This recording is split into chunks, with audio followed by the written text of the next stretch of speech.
Hi, my name is Michelle Woodson and I'm the Senior Director of Curriculum Development, and I'm super excited to be with you today. I know you're here today as a part of our Canvas crew, which is a part of a whole initiative we've got going that's really going to move Canvas into the classrooms for all students in Wake County. This is the best thing I can think of that's going to help support what instruction looks like in Wake County, as Canvas is really a means by which we're going to organize and think about how students are learning every day. So the way I started learning Canvas was through the courses that the school system was offering. And I liked that most of them were asynchronous. I could take them at my own time. Also, at the beginning, I used a lot of support from DLCs, and now I'm even asked to be part of a crew, and I can support my peers in the school that I am at to learn Canvas. So during the pandemic, as you know, we ended up working to get every student and every staff member a device. And now that we have that, we have the ability to really make technology more efficient and more effective in supporting learning objectives and teaching objectives. As we transition our focus from 2+ years of emergency pandemic response towards long-term recovery and growth, we believe that the implementation of Canvas as the universal LMS in the Wake County Public School System will support our core work in delivering high-quality instruction and meeting the social-emotional needs of all of our students.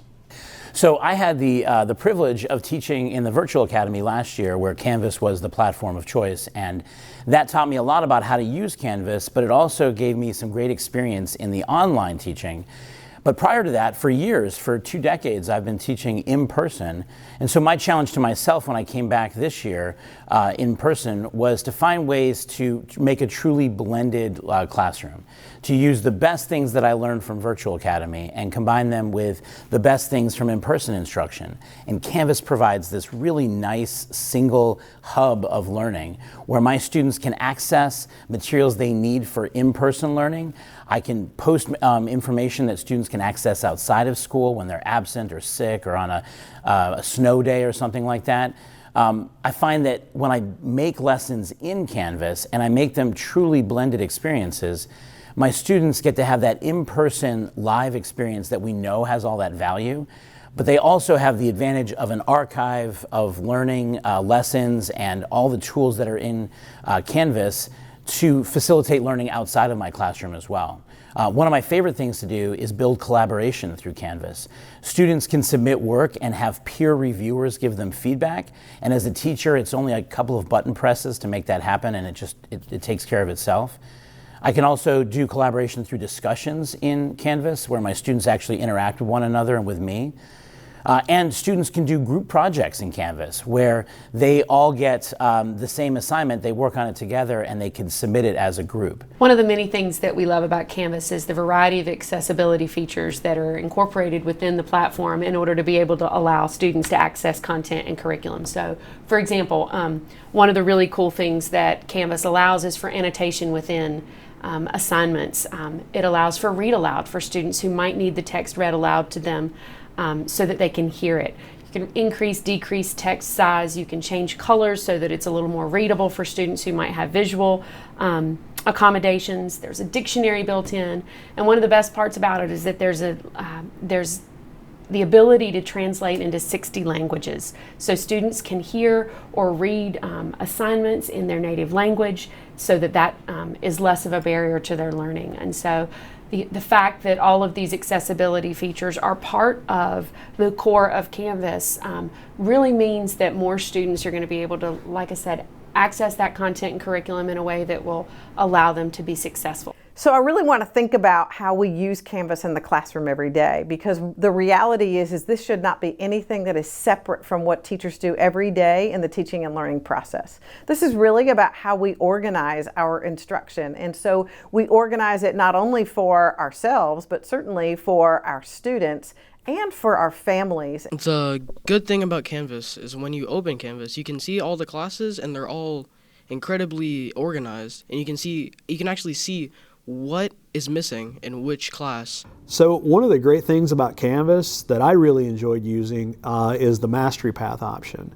So Mastery Paths are an advanced Canvas feature where you can set up prerequisites where students have to achieve a certain goal, a certain test score, a certain number of things they complete before they move on. And one of the ways that we used it in my class last year is as an enrichment remediation opportunity. So it was great for our differentiation as well.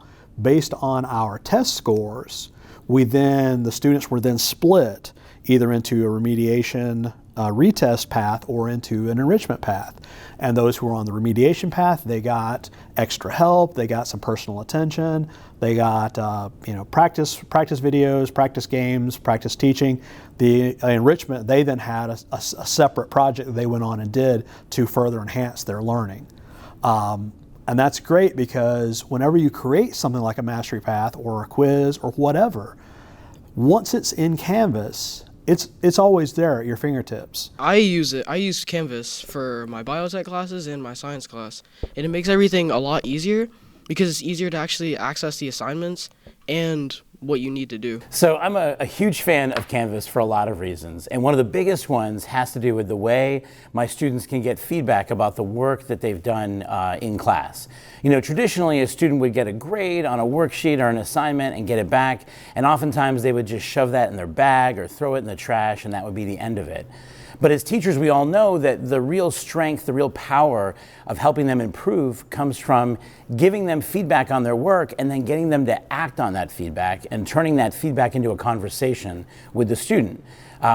Sometimes in certain cases, even peer feedback and a conversation between students. And so for me, Canvas gives me these tools to help me do that right in the lesson. When I receive work from students, I can give it a score, but I can also write narrative feedback. I can give them audio feedback. I can record short videos if I want to. They can see me, they can hear me, they can read what I've said, and then they can respond to my feedback by just changing their work and resubmitting it, or by continuing that conversation so that really that's where the learning happens, right? It's not just before they've done the work, it's while they're working on turning in their very best work. And that for me is a real power of Canvas because all those tools are built right into the system.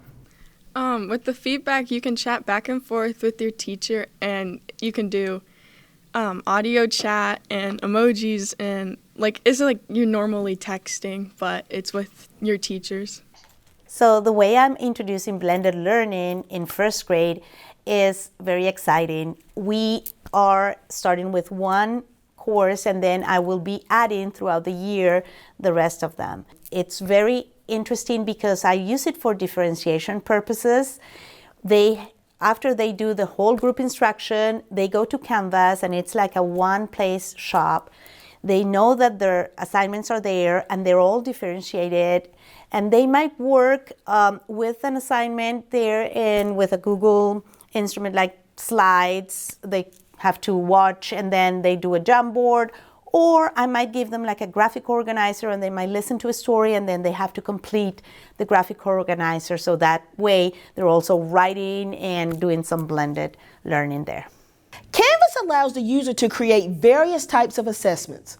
The user can attach a standard to each question and arrange the assessment by standards.